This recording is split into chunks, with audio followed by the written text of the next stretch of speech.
ये आज की जो बैठक है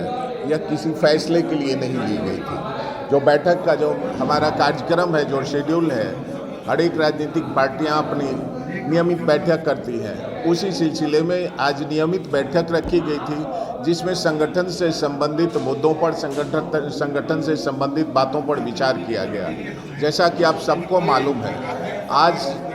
तक आप कवर कर रहे होंगे, जो प्रशांत की सभाएं हो रही हैं, उन सभाओं में जो अप्रत्याशित भीड़ दिखाई दे रही है, जो जनमानस जनसुराज के तरफ अपना सब कुछ लगा के ये सोच के चल रही है कि बिहार में एक निश्चित दिशा परिवर्तन होना चाहिए और उसका एकमात्र विकल्प जनसुराज दिख रहा है। तो इन मुद्दों को लेकर कि हम अपने कार्यकलाप को कितना पैना बनाएं, कितना अपना जो जिला समिति का कार्यक्रम है जनसुराज का, वह कैसा होना चाहिए कि हम घर घर तक जनसुराज को ले जा सकें। इन्हीं मुद्दों को लेकर और संगठनात्मक जो हमारी दिशा और रणनीति है, उन रणनीतियों के तहत हमारी आज की बैठक आहूत की गई थी।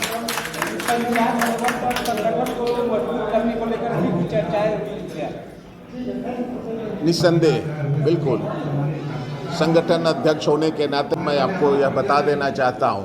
कि कोई भी संगठन तब तक ऊपर की चढ़ाई नहीं चढ़ सकता है, तब तक अपने ऊपर में जो उनका गोल है, जो उनका उद्देश्य है पार्टी को बनाने का और पार्टी के द्वारा जो चुनाव लड़ा जाएगा। जैसा कि आप सबको मालूम है, जनसुराज अभी तक एक आंदोलन के रूप में काम कर रही थी और एक आंदोलन के रूप में काम करते हुए हमने 4 विधानसभा उपचुनाव को लड़ा है और 4 विधानसभा उपचुनाव को लड़ने के बाद आप लोगों ने इस बात को काफ़ी प्रमुखता दी अपने खबरों में कि जनसुराज चारों के चारों सीट को हार चुकी है। लेकिन मैं आपको बताना चाहूँगा पत्रकार बंधु कि जो भी हमारा परसेंटेज ऑफ वोट था उन चारों उपचुनाव में, वह बड़ी बड़ी पार्टियों में नाम नहीं लेना चाहूँगा, जो बहुत बड़ी बड़ी पार्टियां हैं, भाजपा जैसी जो बड़ी पार्टियां हैं जिनका जनाधार बहुत है, उनके वोट प्रतिशत से कहीं ज़्यादा था। आप अगर न्यूनतम परसेंटेज ऑफ वोट निकालेंगे तो हमारा न्यूनतम परसेंटेज ऑफ वोट उन उपचुनाव में जिनको आपने तोहमत लगाया कि हम हारे हैं, वो 10% पर हम हारे हैं। और किसी भी ऐसे जन आंदोलन करने वाले लोगों को पार्टी के तहत अगर चुनाव लड़ाया गया, उसमें हमारी रणनीति क्या थी, क्यों हम कामयाब नहीं हुए, इन सारे मुद्दों को मंथन करने के लिए, इन सारे मुद्दों पर विचार करने के लिए। और एक बात मैं महत्वपूर्ण रूप से आपको यह जरूर बताना चाहूँगा कि उस वक्त भी जो चुनाव लड़ा गया था, उस समय भी हमारे पार्टी का संगठन कमज़ोर था। तो संगठन को पैनापन देने के लिए, संगठन को धार देने के लिए यह जो कार्यक्रम आज की बैठक रखी गई है, उस बैठक में हम लोगों ने अपना अपना विचार दिया। आपका बहुत बेहतरीन प्रश्न है कि पंचायत लेवल तक हम कैसे जाएंगे। आज की बैठक आप कवर कर रहे होंगे, आपने देखा होगा कि यह जो